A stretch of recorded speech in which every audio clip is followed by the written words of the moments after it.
My aunt froze my bank account to stop me from buying a house with my life savings. "Family comes first," she said, but I had a shocking plan up my sleeve. Contract. The text message from the realtor lit up my phone screen like a beacon of hope. "Everything's ready for closing tomorrow. Just need your down payment confirmation." I smiled, running my fingers over the marble countertop of my aunt's pristine kitchen. After years of saving every penny, my dream of owning a craftsman-style house was finally within reach. My name is Malia, and I was about to learn the hard way that family and money are a dangerous mix.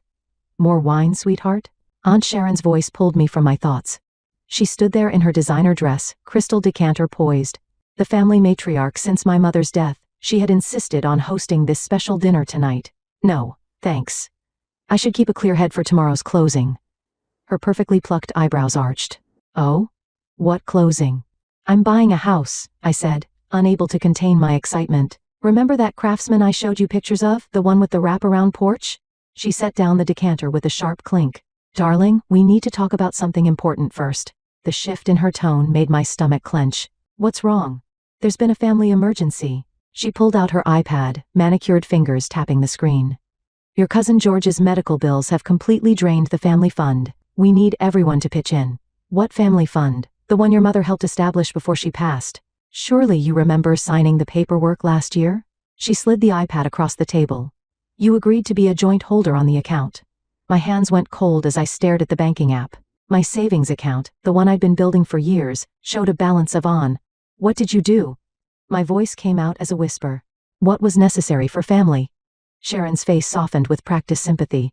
"Georgia needed emergency surgery. The family always comes first, Malia. Your mother would have wanted don't."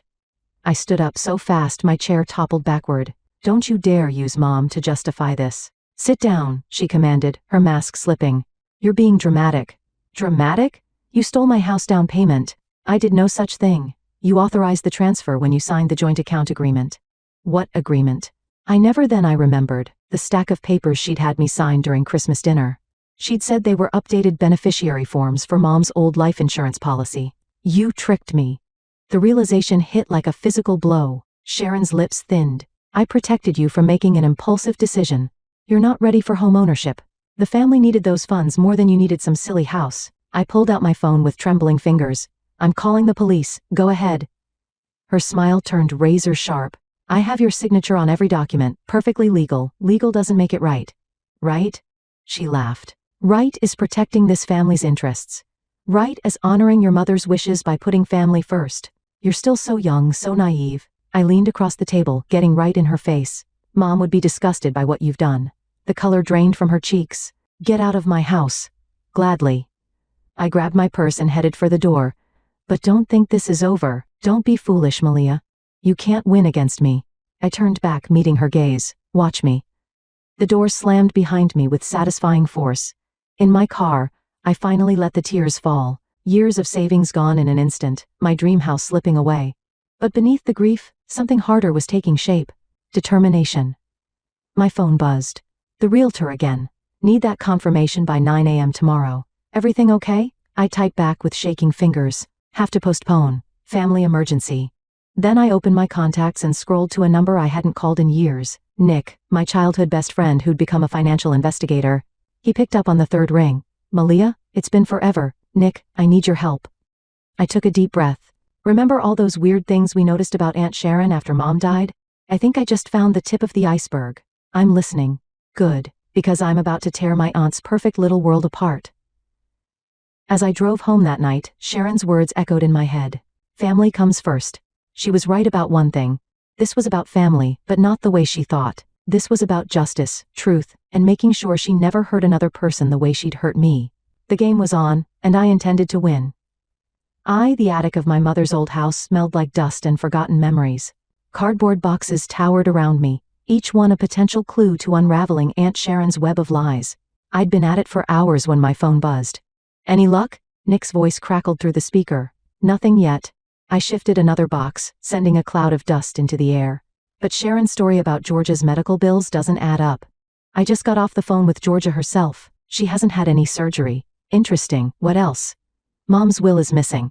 The copy Sharon showed us after the funeral left everything to the family trust. But I distinctly remember Mom telling me she'd set up individual inheritances for the attic floorboard creaked behind me. I spun around to find my cousin Heidi standing at the top of the stairs, her eyes wide. "I'll call you back," I whispered to Nick and hung up. "What are you doing up here?" Heidi asked, stepping closer. "I could ask you the same thing. This is still my mother's house." Heidi's face softened. "Sharon sent me to check on you. She's worried you might do something rash." "Worried I might find something, you mean?" I pulled out a dusty folder. Like these bank statements showing transfers to offshore accounts starting the day after Mom died. Heidi's hands began to fidget with her necklace, a nervous habit she'd had since childhood. "Malia, please be careful. Sharon has connections." "Is that a threat? A warning?" She glanced over her shoulder. "Look. I shouldn't be telling you this, but last year, when I questioned some discrepancies in my trust fund, strange things started happening. My job applications were mysteriously rejected. My rental application was denied." I set down the folder. "Sharon did that to you?" Heidi nodded. "She has Fletcher, the family lawyer, in her pocket, and Hazel handles all the financial cover-ups." "Hazel, Mom's old business partner, the same. They've been working together for years." Heidi moved closer, lowering her voice. "But Sharon made a mistake with you. She got greedy, took too much at once, left a paper trail." I pulled out my phone and started taking pictures of the bank statements. "Help me, Heidi, help me take her down." She hesitated. "I can't openly oppose her," but she reached into her bag and pulled out a small key. "This opens Mom's old filing cabinet at the lake house. Sharon doesn't know I have it." As I took the key, something fluttered from between the bank statements. A handwritten note in my mother's familiar script. "My dearest Malia, if you're reading this, something has gone wrong. Don't trust the official will. The real one is with Marcus at Coastal Credit Union. Sharon must never know. Love, Mom." My hands shook. "Did you know about this?" Heidi shook her head. "But it doesn't surprise me. Aunt Sharon's been rewriting family history for years." The attic door suddenly slammed below, heavy footsteps on the stairs. "Quick," Heidi whispered, grabbing the documents and shoving them into her bag. "Act natural." Fletcher appeared at the top of the stairs, his expensive suit out of place among the dusty boxes. "Ladies, Sharon sent me to check on you. Just helping Malia sort through some old memories," Heidi said smoothly. "Right, cousin?" I forced a smile. "Right. Nothing important here." Fletcher's eyes narrowed slightly. "Sharon mentioned you might be upset about the family fund situation. Perhaps we should discuss this in my office." "No need," I said, standing up. "I understand perfectly now. Family comes first, right?" He nodded slowly. "Exactly. I'm glad you're being reasonable about this." As we followed him downstairs, Heidi squeezed my hand. 3 quick pulses, our childhood signal for meet me later. Outside, Nick was waiting in his car around the corner. I slipped into the passenger seat and pulled out my phone, showing him the photos of the bank statements. "This is bigger than we thought," he said, scrolling through the images. "These transfers, they're sophisticated, professional. Can you trace them? It'll take time. But Malia," he looked at me seriously, "if what I'm seeing is right, this isn't just about your savings anymore. This could be major financial fraud." I thought about my mother's note, about Heidi's warning, about the years of manipulation I was just beginning to understand. "Good," I said, "because I'm done playing nice. First stop, Coastal Credit Union. It's time to find my mother's real will." Nick started the car. "Sharon won't know what hit her." "No," I agreed, watching my childhood home disappear in the rearview mirror. "She won't." The coffee shop buzzed with morning activity, as Heidi slid into the booth across from me, her face pale. "Sharon's on the warpath. She knows you went to Coastal Credit Union yesterday. Let her fume." I pushed a latte toward her. The bank manager confirmed Mom's safety deposit box was emptied 3 days after her death. "Care to guess who signed for access?" "Sharon and Hazel," Heidi said, wrapping her hands around the warm cup. "They're always together when something shady happens." Bingo. But here's the interesting part. The manager remembered them because they argued in the lobby. Apparently Hazel wasn't happy about something. Nick appeared with his laptop, sliding in next to me. "Speaking of Hazel, you'll want to see this." He turned the screen toward us, showing a series of bank transfers. Every major withdrawal from your account was followed by a deposit into Hazel's offshore account within hours. Heidi leaned forward. "That's not all. Remember Thomas, Sharon's ex-husband? He didn't leave her for his secretary like everyone thinks. He found something in her files and threatened to expose her. A week later his business was audited, and he lost everything." "Jesus," I whispered. "How long has this been going on?" "Years. Sharon's been playing puppet master since before your mom died. The family fund is just her cover for." The bell above the coffee shop door chimed. Hazel walked in, her designer handbag clutched tight against her cream blazer. Our table fell silent. She spotted us, and froze. For a moment, something like guilt flashed across her face. Then she turned and hurried out. Follow her, Nick said, already standing. I'll track her car. I caught up with Hazel in the parking lot. We need to talk. She quickened her pace. I have nothing to say to you. Really? Not even about my mother's safety deposit box? She stopped so abruptly, I almost ran into her. You don't understand what you're dealing with? Then explain it to me. Hazel glanced around the empty parking lot. Not here. Meet me at the old boathouse by the lake, 3 o'clock. Come alone. Before I could respond, she jumped into her Mercedes and sped away. Well, that was dramatic, Heidi said, catching up. You're not really going alone, are you? Of course not. Nick will be nearby. I checked my phone.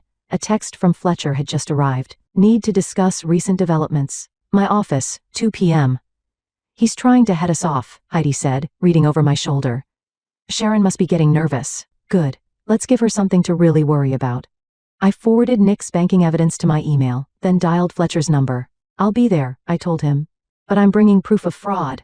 Your choice whether you want to be part of the problem or the solution. Silence on the line. Then, my office has a back entrance. Use that. 2 hours later, I sat across from Fletcher in his wood-paneled office, sliding copies of the bank transfers across his desk. His face grew increasingly pale as he reviewed them. He cleared his throat. This is very serious. No kidding. Want to tell me why you've been helping cover it up? He loosened his tie. Your aunt can be very persuasive. She has information that could ruin my career. Blackmail. Add it to the list. I leaned forward. Help me take her down, Fletcher, or go down with her. He stared at the documents for a long moment. There's a USB drive in her personal safe, records of everything, but I don't have access. Heidi does, I said. Sharon trusts her to water the plants when she's away. Fletcher checked his watch. Sharon has a charity board meeting at 4. The safe is behind the painting in her study. I stood up. Looks like I'll be late to my meeting with Hazel. Hazel? His head snapped up. Don't trust her, Malia. She's not what she seems. What do you mean? But Fletcher was already shuffling papers, avoiding my eyes. Just be careful. And Malia? I never saw these documents and we never had this conversation. Outside, Nick was waiting in his car. How'd it go? Change of plans. We need to get into Sharon's house before 4. I showed him Fletcher's text with the safe combination. Ready to commit some light breaking and entering? Breaking and entering to expose fraud and theft? He grinned. I'm in. As we drove towards Sharon's house, my phone buzzed with a text from an unknown number. Your mother tried to stop her too. Don't make her mistakes. Nick, I said quietly. I think we need to find out what really happened to my mom. He gripped the steering wheel tighter. One thing at a time. First, let's see what's in that safe. I nodded, watching Sharon's mansion grow larger in the windshield. One way or another, today would change everything. The security code beeped green as Heidi led us into Sharon's house. My heart pounded against my ribs as we crept toward the study. Hurry, Heidi whispered. Sharon's meetings sometimes end early. Nick kept watch at the door while I moved the painting. A pretentious oil landscape, revealing the wall safe behind it. My fingers trembled as I input the combination Fletcher had provided. The safe clicked open. Got it. I breathed. Reaching inside. My hand closed around a USB drive, several folders, and what's this? A small red diary. Its leather worn soft with age. My mother's initials were embossed on the cover. Guys? Nick's urgent voice cut through the silence. Car coming up the driveway. It's Hazel's Mercedes, Heidi hissed, peeking through the curtains. I shoved everything into my bag.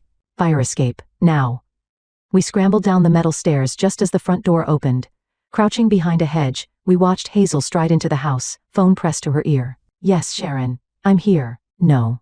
The safe looks untouched. Of course, I'll check the USB is still what? Her voice rose sharply. What do you mean Fletcher called? Nick tugged my arm. Time to go. We ran to his car parked around the corner. As we pulled away, I saw Hazel burst out of the house, frantically dialing her phone.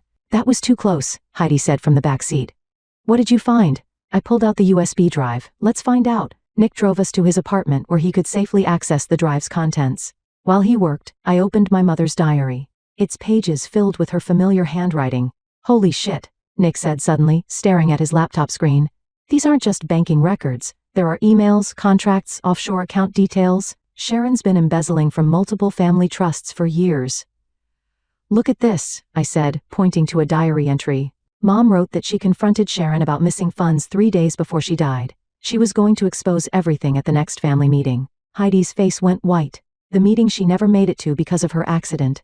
A heavy silence fell over the room. Nick cleared his throat. There's more. These documents show Sharon and Hazel have been running a sophisticated fraud scheme. They've been using the family trust as a front to a sharp knock at the door made us all jump. Police, open up. Nick quickly ejected the USB drive and tossed it to me. Back door, go, I'll handle this. Heidi and I slipped out just as Nick opened the front door. Through the window I glimpsed Fletcher standing behind 2 officers. We ran 3 blocks before stopping to catch our breath. My phone buzzed. A text from Nick saying Fletcher filed complaint about stolen documents. Cops leaving. Meet at usual spot in 1 hour. We need to talk to Hazel, Heidi said. She's the weak link. Did you see her panic back there? Already on it. I showed her my phone, a message I'd sent to Hazel. Have the USB, know everything. Meeting in 30 minutes at the lake house or these docs go public. The response came quickly. Coming alone, don't do anything stupid. The lake house was deserted when we arrived. Heidi took position upstairs with a clear view of the approach while I waited on the deck. The USB drive felt heavy in my pocket. Hazel's Mercedes appeared right on time. She got out slowly, hands raised to show she was alone. Where's Sharon? I called out. Not coming. Hazel climbed the deck steps. She doesn't know I'm here. Start talking.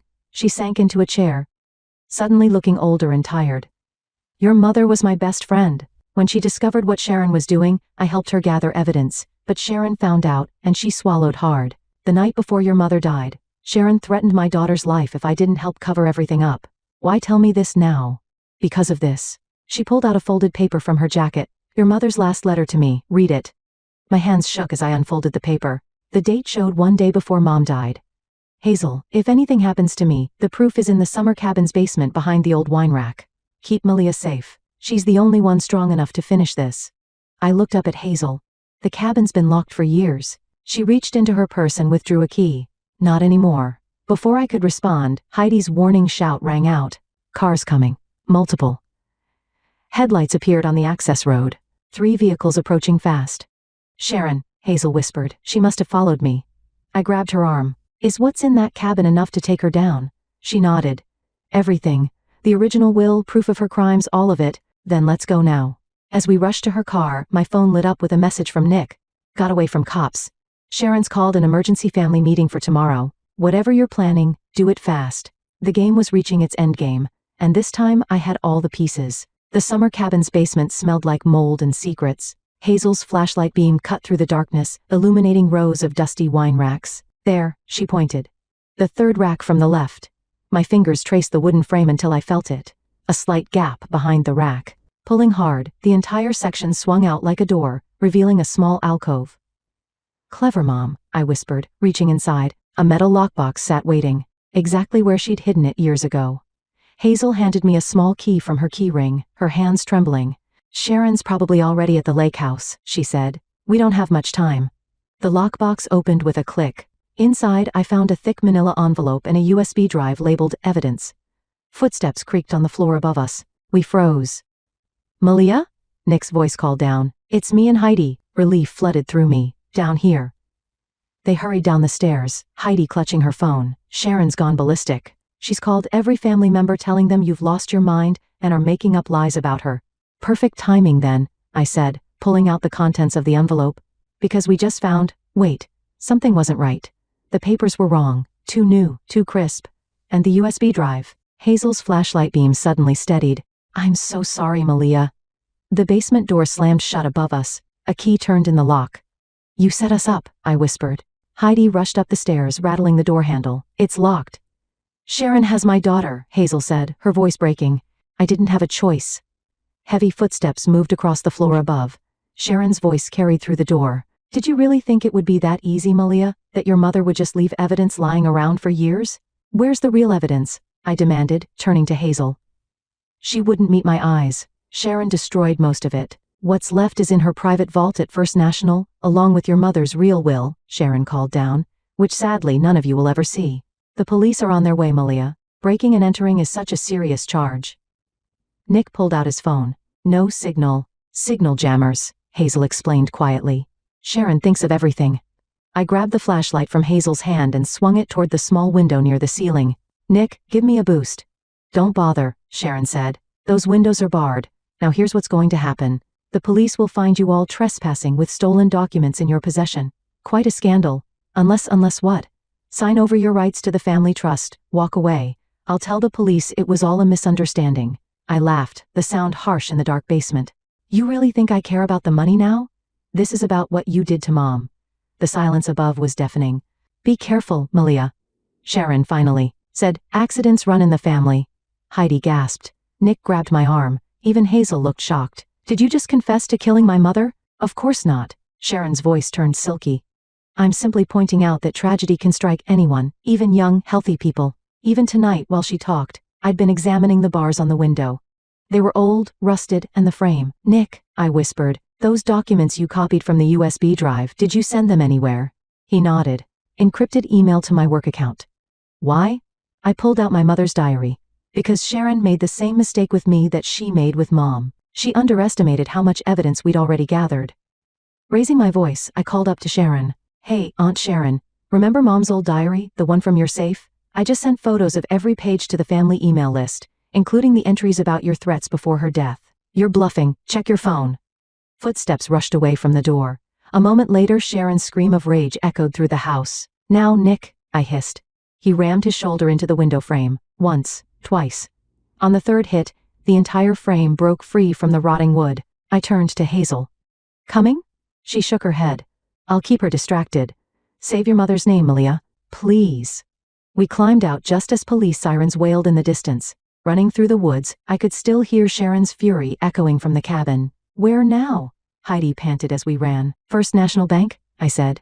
The night manager owes Nick a favor, and Sharon's private vault won't stay private for long. My phone buzzed, messages flooding in from family members responding to Mom's diary pages, each one more shocked and angry than the last. The family meeting tomorrow just got a lot more interesting, Nick said. I smiled grimly. Sharon wanted to talk about family secrets? Fine, let's talk about all of them. You can't access this vault without proper authorization, the night manager said, glancing nervously between Nick and me. Marcus. Nick leaned forward. Remember when I helped clear your brother's fraud charges? Time to return the favor. The manager wiped his brow. Sharon will sue the bank. Sharon will be too busy dealing with the FBI, I said, sliding Mom's diary across his desk. Read the entry from March 15th. His eyes widened as he read, This is about money laundering and worse. I met his gaze. My mother died 3 days after writing that. Marcus stood abruptly. Follow me. The bank's vault area felt colder than the rest of the building. Marcus's keycard beeped 3 times before the heavy door swung open.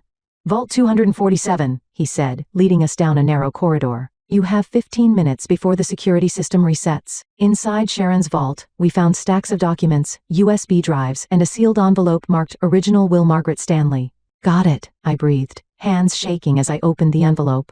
Nick was photographing everything else with his phone. Malia, look at this. Offshore account numbers, transaction records. Sharon's been stealing from more than just your family. A text lit up my phone. Where are you? Sharon's called the police again. Heidi, we need to hurry, I said, stuffing the wheel into my jacket. Suddenly, the vault door began to close. No, no, no. Nick jammed his foot in the gap, but it kept moving. Marcus, override it. The manager's voice crackled through the intercom. I'm sorry. Sharon's here with security. She knows about the access. Marcus, don't the door sealed with a heavy thunk, trapping us inside? Well, Nick said into the darkness, this is less than ideal. I pulled out my phone using its light to examine the documents we'd found. At least we have what we came for, Mom's real will, proof of Sharon's crimes, which won't matter if we suffocate in here. The intercom crackled again. This time Sharon's voice filled the vault. Found something interesting, dear niece? You killed her, didn't you? I said. Mom was going to expose you, so you had her killed. Such an active imagination. But since you're so interested in the truth, let me tell you what really happened to your mother. Nick was examining the vault door's hinges with my phone's light. He caught my eye and nodded slightly. Keep her talking. Your mother was weak, Sharon continued. She thought everyone deserved an equal share of the family wealth. She wanted to dissolve the trust, give everyone their portion. Can you imagine? All that carefully managed money scattered to the winds, so you stopped her. I tried to reason with her, offered her a partnership, but she was determined to ruin everything I'd built. The brake lines in her car, that was regrettable, but necessary. Nick froze. I felt the blood drain from my face. Did you just confess to murder over a recorded bank security system? Silence. Then chaos erupted outside the vault. Multiple voices shouted. Something heavy fell. The door's mechanism whirred to life, and it swung open to reveal Heidi standing with Marcus and 2 FBI agents. Her phone was held up recording. I called in that favor you mentioned, she said to Nick. The FBI was very interested in Sharon's financial activities. Sharon was face down on the floor, hands being cuffed behind her back. "You stupid girl." She spat at me. "You have no idea what you've done." "Actually," one of the agents said, "thanks to your confession and the evidence Miss Stanley just recovered, we know exactly what's been done. Sharon Mills, you're under arrest for fraud, embezzlement, and the murder of Margaret Stanley." As they led Sharon away, I clutched Mom's will to my chest. "Is it really over?" "Almost," Nick said. "We still have the family meeting tomorrow." Heidi smiled grimly. The whole family heard Sharon's confession. I was broadcasting it live to the family group chat. My phone buzzed with a message from Hazel. "Sharon's daughter helped me escape. I'll testify about everything. Tell your mother's story." The next few hours passed in a blur of FBI interviews and document processing. By dawn we'd given our statements, and Sharon was being held without bail. Back at my apartment, Nick, Heidi and I sat around my kitchen table, empty coffee cups scattered between us. "The family meeting starts in 4 hours, Heidi said. "What's the plan?" I opened Mom's will, reading it carefully. We tell them everything about Sharon's schemes, about Mom's murder, about how the trust was supposed to be distributed years ago. "They'll be shocked," Nick warned. "Angry. Some might not believe it. They'll believe this." I held up the will. Mom left clear instructions. Equal shares for everyone, just like Sharon feared. "It's time to make things right." Heidi reached across the table and squeezed my hand. "Your mom would be proud." I looked at the rising sun through my window. "One more thing to do first. Nick, can you drive me somewhere?" "Where to?" "The cemetery. I need to tell Mom we finally got justice. The truth had cost my mother her life, but now, finally, it would set our family free." The family meeting room crackled with tension. Every chair around the massive oak table was filled. Faces I hadn't seen in years now turned toward me expectantly. Georgia sat directly across, fingers nervously tapping her water glass. Fletcher lurked in the corner, looking like he'd rather be anywhere else. "Before we begin," I said, standing at the head of the table where Sharon usually sat, "I want to thank everyone for coming on such short notice." "Is it true," Georgia burst out, "about Sharon, the arrest?" I nodded. "But there's more, much more." I placed Mom's diary on the table. "Let's start with what really happened to my mother." The room fell silent as I read the final entries. Mom's suspicions about Sharon, the threats, the discovery of missing funds. With each word, the tension grew thicker. "That's impossible," Uncle Robert interrupted. "Sharon said Margaret's death was an accident." "Sharon lied about a lot of things," Heidi said, standing beside me. She played the recorded confession from the bank vault on the room's speakers. Gasps filled the room. Georgia started crying. Uncle Robert's face turned purple. "The FBI has confirmed everything," Nick added, distributing copies of the financial records. "Sharon's been stealing from all of you for years. The family fund was a front for her personal accounts." "What about our trusts?" Aunt Patricia demanded. "Our inheritances?" I pulled out Mom's original will. Everything was supposed to be distributed equally after Mom died. Sharon hid this will and created a fake one to maintain control. Fletcher stepped forward, clearing his throat. I can confirm this. I helped Sharon create the fraudulent will." "You what?" Uncle Robert stood so fast, his chair toppled backward. "Sit down, Robert," I said firmly. "Fletcher's already confessed to the FBI in exchange for leniency, but he's not the only one who helped Sharon." The door opened and Hazel walked in. Several people started shouting at once. "Please." Hazel raised her hands. "Let me explain everything." For the next 30 minutes, Hazel detailed Sharon's years of manipulation and fraud, the hidden accounts, the threatened families, the carefully constructed web of lies that had kept everyone in line. "Why come forward now?" Georgia asked, wiping her eyes. "Because of Malia," Hazel said. "She did what her mother couldn't. She gathered enough evidence to bring Sharon down safely." I opened my laptop, projecting account statements onto the wall. "These are your real inheritance amounts before Sharon's theft. The FBI has frozen all her assets. With her confession and these records, everything can be restored to its rightful owners." The room erupted in overlapping conversations. Questions about amounts, accusations about who knew what, demands for immediate action. Enough. I slammed my hand on the table. This isn't just about money. My mother died trying to protect this family from Sharon's greed. She wanted everyone to have their fair share, to be free from manipulation and threats. Silence fell again. "I've prepared documents to dissolve the family trust," Nick said, passing out folders. "Once signed, everyone will receive their full inheritance as originally intended." "What about Sharon's share?" Aunt Patricia asked. "Forfeited," I replied. "The FBI is seizing her assets as proceeds of crime, but her daughter Amy will receive her mother's original inheritance portion as Mom intended." Georgia stood up, tears in her eyes. "I'd like to say something." She turned to face me. Malia, I had no idea Sharon was using my name to steal your savings. I'm so sorry. I know, I said softly. She used all of us against each other. That ends today. One by one, family members came forward to sign the dissolution documents. With each signature, I could feel Mom's presence growing stronger in the room. There's one more thing, I said as the last paper was signed. Mom left letters for each of you, hidden with her will. Sharon never found them. I distributed the sealed envelopes, watching as people opened them with trembling hands. Soon the room was filled with sniffles and quiet sobs as they read Mom's final words. What happens now? Heidi asked as the meeting wound down.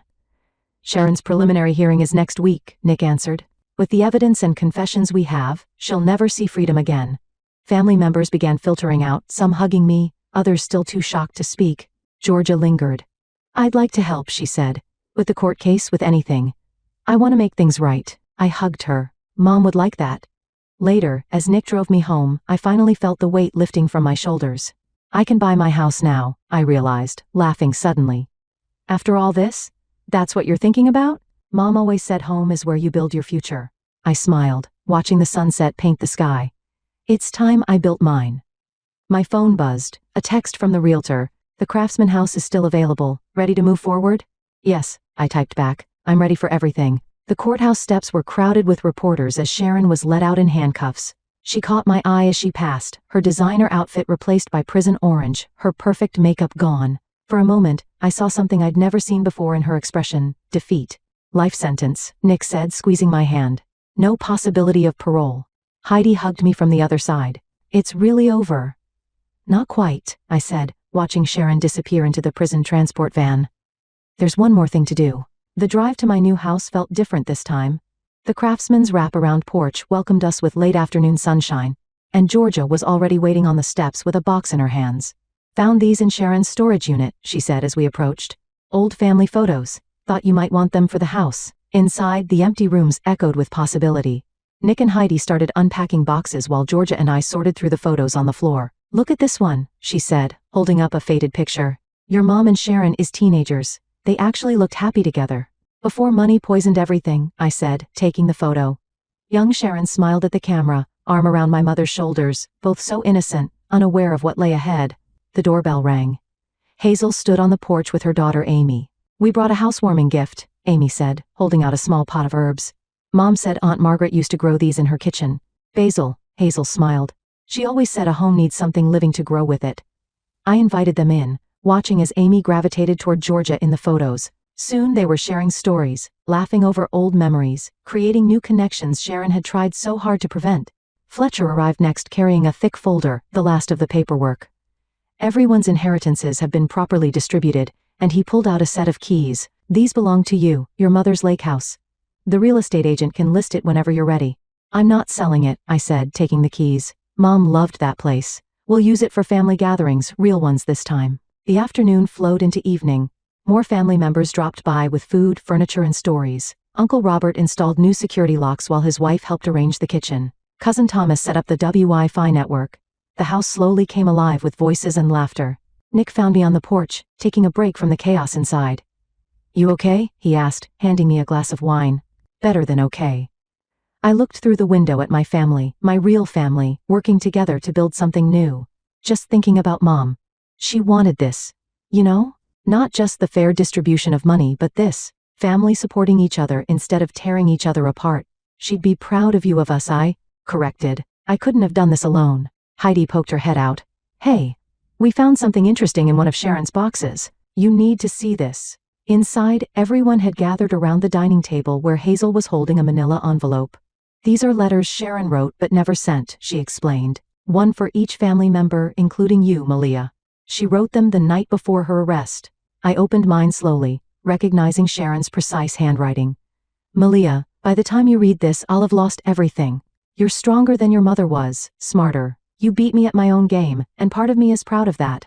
I convinced myself I was protecting the family fortune, but you protected the family itself. That's what Margaret would have wanted. I'm sorry I lost sight of that. Sharon.